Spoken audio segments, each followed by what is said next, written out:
should be short. It's Clyde's presentation.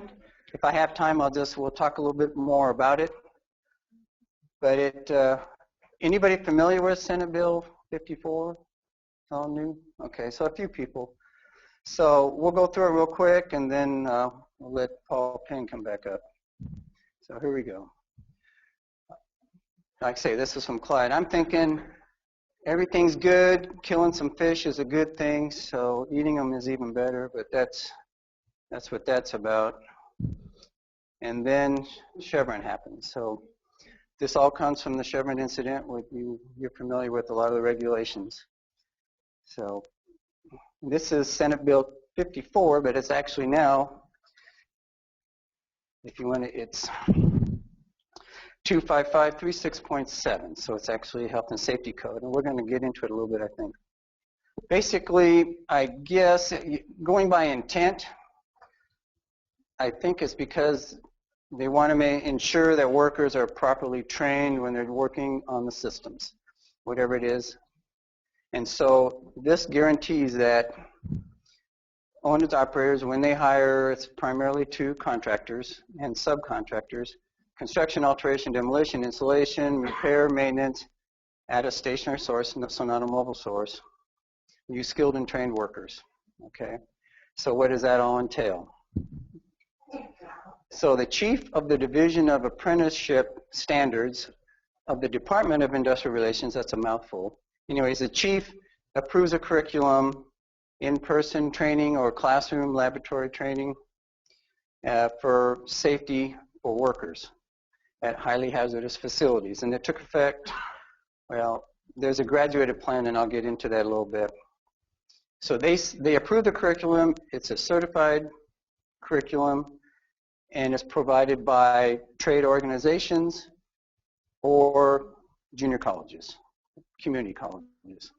So either one of those. And following that, 20 hours of, you might call it continuing education for every 2 years. How that's accomplished, I'm not sure. This is all kind of new to me, so I did some research on it, so I studied up a little bit, and that's what I want to kind of get into a little bit more, kind of the nuances of this, and that's what we'll get into. But I think I just want to finish Clyde's presentation first.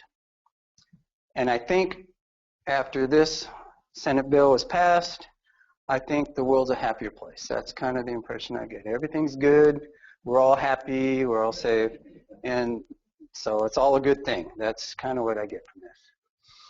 But since they gave me about 10 minutes, and that took about 2, I figure I got time to bore you. So I actually read the bill, 25536.7. I actually read it. So I want to kind of highlight, as you know, regulation devil's in the details, and so I just want to point out some of the details in the bill that's now law. So kind of give you an understanding. 1, kind of the intent, and 2, as you know, all things as they develop, regulation starts somewhere and then it goes further. So I think this eventually may come to visit your doorsteps at some point. So here we go. It applies to NAICS codes 324110, refineries, and 325.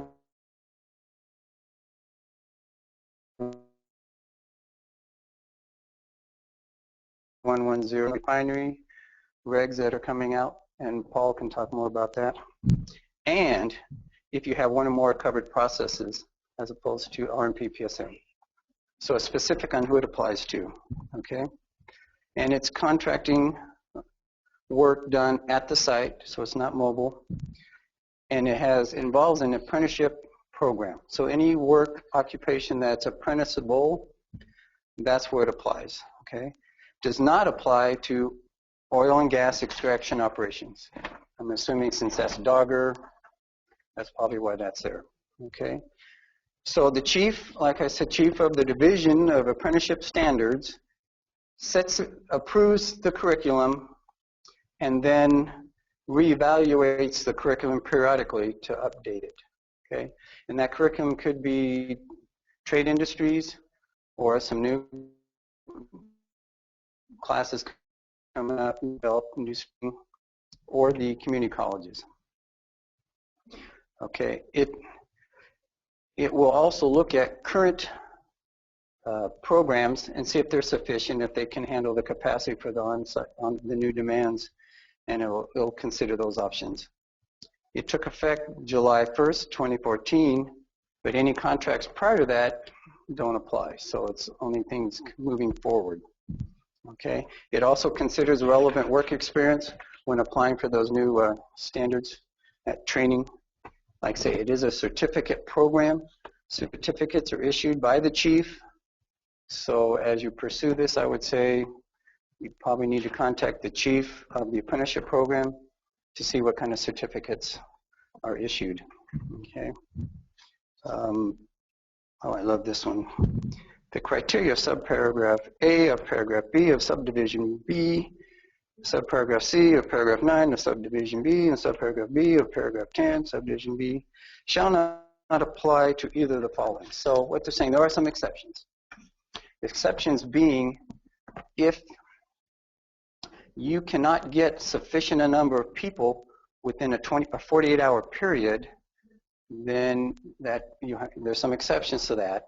And also under emergency circumstances, like an incident and a spill or something, then you're exempt from those standards of having a workforce that's certified. It does not allow you to exempt the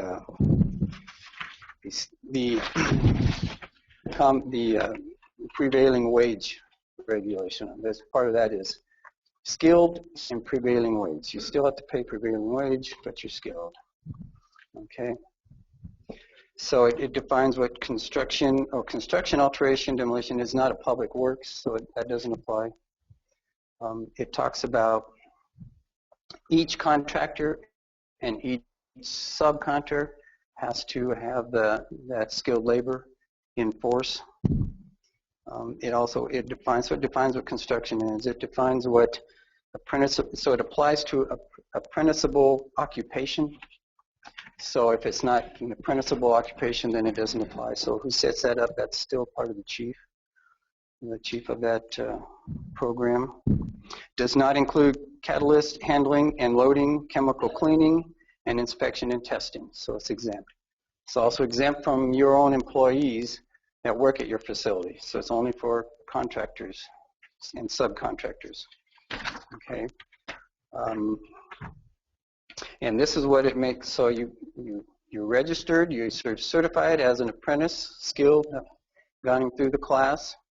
So you have a certificate, and then you graduate from that, and then you have, it considers experience in the job, and you're paid a prevailing wage, and then you have the 20 hours within the last 2 years, and that's what it means to be a skilled journeyman person, and that's what you have to have. Skilled journeyman person, and it requires those 3 things. You have to pay them prevailing wage, they have to be certified, and they have to have continuing education, continuing training. Okay, and this is how it applies as of January 1st, 2014, which is gone and come and gone. 30% of your labor force. As of January 1st, 2015, 45% of your labor force.